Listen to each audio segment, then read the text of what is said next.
नमस्कार, मी संघमित्रा. संघमित्राज रेसिपीमध्ये तुम्हा सगळ्यांचं खूप मनापासून स्वागत. आज मी थोड्याशा वेगळ्या पद्धतीने पटकन तयार होईल अशी आणि एक छोटंसं वाटण तयार करून भोगीची भाजी बनवणार आहे. खूप सोपी आहे. भोगीच्या भाजीमध्ये ह्या सीझनमध्ये मिळणाऱ्या खूप साऱ्या भाज्या असतात, तेव्हा प्रिपरेशनला फक्त थोडा काही वेळ लागतो, नाहीतर भाजी पटकन 10 ते 15 मिनिटात बनून तयार होते. सुरुवात करूयात. मी तर खूप साऱ्या भाज्या स्वच्छ करून स्वच्छ धुवून घेतलेल्या आहेत. ज्याच्यामध्ये इथं मी हा पावटा घेतलेला आहे, पावट्याची दाणे आहेत. त्याच्यानंतर गाजराचे ह्या पद्धतीने असे पीसेस करून गाजर घेतलेलं आहे. गाजराचे तुकडे करताना असे खूप मोठे किंवा खूप छोटे देखील करायचे नाही आहेत. त्याच्यानंतर इथं ह्या वालाच्या शेंगा घेतल्या आहेत, खुडून घेतलेल्या आहेत मी. नंतर हिरवा वाटाणा घेतला आहे, सध्या मार्केटमध्ये भरपूर मिळतो आहे. त्याच्यानंतर हा पेरू घेतला आहे, पिकलेला पेरू आहे.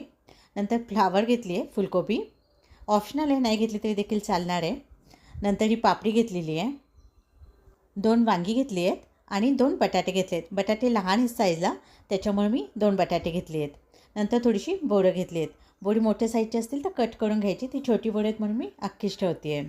आता भाज्यांचं प्रमाण तुमच्या आवडीनुसार कमी जास्त करू शकतात. इथं मी सगळ्या भाज्या अर्धी अर्धी वाटी घेतलेल्या आहेत. याच्यामध्ये तुम्ही आणखीन या सीझनमध्ये खूप प्रमाणात मिळतो बघा, ओला हरभरा असतो, टहाळ म्हणतात त्याला, त्याचे दाणे घेऊ शकतात. त्याच्यानंतर हिरव्या तुरीच्या शेंगा येतात, त्याचे दाणे देखील काढून घेऊ शकतात. मला मिळाले नाही त्याच्यामुळे मी इथं घेतलेल्या नाही आहेत, पण तुम्ही याच्यामध्ये नक्की ॲड करा मिळाल्या तर ह्या सगळ्या भाज्या झाल्या आहेत. सोबत मी इथं अर्धी वाटी भिजवलेले शेंगदाणे घेतलेत.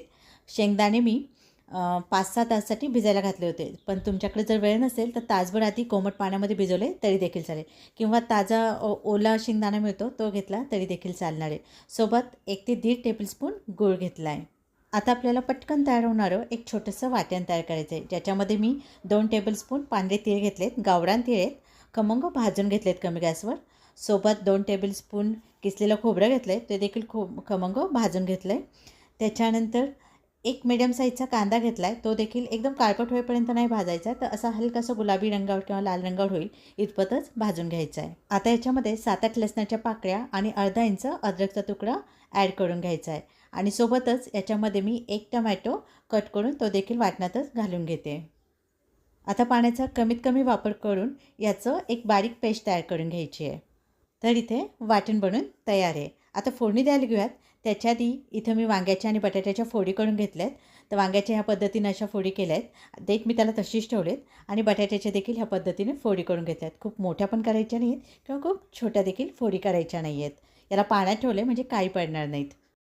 आता फोडणीसाठी गॅसवर एक कढई ठेवून घेतली. कढई हलकीशी गरम होऊ द्यायची आहे आणि याच्यामध्ये 3 चमचे तेल घालून घ्यायचे. 3 मोठे चमचे तेल घ्यायचे. ह्या भाजीला तेल थोडं जास्त लागतं, तर मी इथं 3 मोठे चमचे तेल घेतले. तेल हलकंसं गरम होऊ द्यायचं. तेल चांगलं गरम झालं की याच्यामध्ये अर्धा टीस्पून मोहरी घालून घ्यायचे आहेत. सोबत अर्धा टीस्पून जिरे घालून घ्यायचे. जिरे मोहरी चांगले फुलू द्यायचे आहेत. जिरे मोहरी चांगले फुलले की गॅस कमी करायचा आहे आणि याच्यामध्ये पाव टीस्पून हिंग घालून घ्यायचं आहे. हिंग जळू नये म्हणून लागलीच याच्यामध्ये तयार केलेलं वाटण घालून घ्यायचं आहे, म्हणजे हिंग जळणार नाही. आणि हिंगाची फोडणी भाजीला खूप छान बसते. आता याच्यामध्ये राहिलेलं वाटण देखील मी घालून घेते. गॅस लो टू मिडियम ठेवायचा आहे. घातलेला मसाला खाली चिकटणार नाही याची काळजी घ्यायची आणि तेलावर एकसारखा मसाला परतून घ्यायचा आहे. आता गॅस मी एकदम कमी करते आणि याच्यामध्ये काही सुके मसाले घालून घेते. गॅस एकदम कमी करायचा म्हणजे मसाला खाली लागणार नाही. अर्धा टीस्पून हळद घालून घ्यायची आहे. 1 टीस्पून लाल तिखट घालून घ्यायचे, किंवा तुमच्या आवडीनुसार थोडं कमी जास्त केलं तरी चालणार आहे. नंतर 1 टीस्पून कांदा लसूण मसाला घातला आहे. 1 टीस्पून धणे पावडर घालून घ्यायचं आहे आणि अर्धा टीस्पून जिरे पावडर घालून घ्यायचं आहे. सगळं व्यवस्थित कमी गॅसवर परतून घ्यायचं आहे. आता याच्यामध्ये एक सांगायचं राहिलं, बऱ्याच जणांना कांदा लसूण चालत नाही, तेव्हा कांदा लसूण मसाला तुम्ही तर स्किप करू शकतात. आणि सुरुवातीला आपण जे लसणाच्या पाकळ्या आणि वाटणामध्ये लसणाच्या पाकळ्या आणि कांदा घेतला होता ते देखील तुम्ही स्किप करू शकतात. भोगीच्या भाजीमध्ये बरेच जण कांदा लसूण वापरत नाही, त्यांच्यासाठी. कमी गॅसवर मसाला व्यवस्थित परतून घ्यायचा. जर तुम्हाला वाटत असेल की मसाला खाली लागण्याची शक्यता आहे, तर मसाल्याचं थोडंसं पाणी याच्यामध्ये टाकून घ्यायचं आणि व्यवस्थित तेल सुटेपर्यंत मसाला परतून घ्यायचा आहे.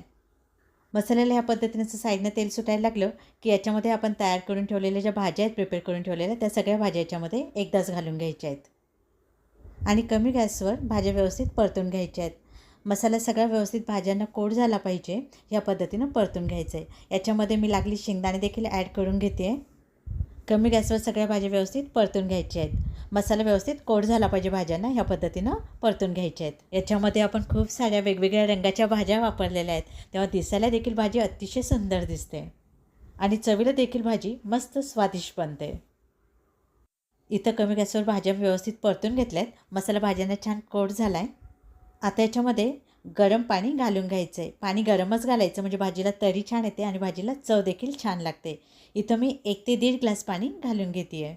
सुरुवातीला मसाल्याचं थोडंसं पाणी आहे ते देखील मी ह्याच्यामध्ये घालून घेते. नंतर 1 ते 1.5 ग्लास गरम पाणी घालून घेते आहे. भाजीला थोडासा रस्सा ठेवायचा म्हणजे भाजी बाजरीच्या भाकरीबरोबर चुरून खायला खूप मस्त लागते. ही भाजी बाजरीच्या भाकरीबरोबर खाल्ली जाते आणि बाजरीच्या भाकरीला तेल लावून खायची म्हणजे भाकरी मस्त खमंग लागते. शिवाय भोगीच्या दिवशी तेल लावून भाकरी करायची पद्धत आहे बाजरीची भाकरी आणि ती ह्या भाजीबरोबर खाल्ली जाते. पाणी घालून व्यवस्थित मी एकदा परतून घेतलं आहे. आता याच्यामध्ये थोडासा गूळ घालून घ्यायचा आहे. मी इथं 1 ते 1.5 टेबलस्पून गूळ घेतला आहे, बारीक कट करून घेतला आहे. तो याच्यामध्ये घालून घ्यायचा. परत एकदा व्यवस्थित ढवळून द्यायचं आहे. आता गॅस मोठा करायचा आहे आणि एक उकळी काढून घ्यायची आहे. मीठ घालायचं राहिलं आहे तेव्हा चवीपुरतं मीठ घालून घ्यायचं आहे. परत एकदा मिक्स करून घ्यायचं आहे आणि मोठ्या गॅसवर एक उकळी काढून घ्यायची आहे. तुम्ही बघू शकताय भाजीला आत्ताच किती सुंदर मस्त अशी तर्री आली आहे. भाजीला छान अशी मस्त उकळी आली की गॅस कमी करायचा आहे. याच्यात मी भाजले थोडेसे तीळ घालून घेते. साधारणतः 1 ते 1.5 टीस्पून तीळ घालून घ्यायचे म्हणजे दिसायला ते छान दिसतात. आता याच्यावर झाकण ठेवून एक 10 मिनटासाठी भाजी शिजू द्यायची आहे. गॅस कमीच ठेवायचा आहे. साधारणतः एक 10 मिनटं झाली आहेत. झाकण उघडून बघून घेऊयात भाजी शिजली की नाही बघून घेऊयात. सगळ्या भाज्या पटकन शिजतात. फक्त बटाटा भाजी शिजली की नाही बघण्यासाठी बटाटा घ्यायचा, बटाट्याचा एक तुकडा आणि तो शिजला की नाही बघायचा. बटाटा इथं आपलं परफेक्ट शिजला आहे म्हणजे आपल्या भाज्या व्यवस्थित शिजलेल्या आहेत. आता याच्यामध्ये शेवटी बारीक चिरलेली कोथिंबीर घालून घ्यायची आहे. परत एकदा थोडंसं हलवून घ्यायचं आहे. तुम्ही बघू शकता भाजीला किती छान तर्री आली. ही भाजी चवीला अतिशय स्वादिष्ट बनते. शेवटी सजावटीसाठी याच्यात मी थोडेसे भाजलेले तीळ देखील घालून घेते. इथं आपली भोगीची भाजी बनून तयार आहे. बघितलं दिसायला कसली सुंदर दिसते भाजी. तेव्हा ही भाजी नक्की करून बघा. आय होप आजचा व्हिडिओ तुम्हाला नक्की आवडला असेल तर तसं मला कमेंटमध्ये नक्की कळवा. सोबत लाईक करा, शेअर करा आणि हो सबस्क्राईब करायला विसरू नका. पुन्हा लवकरच भेटूयात एखाद्या छानशा रेसिपीसोबत. तोपर्यंत खूप खूप धन्यवाद.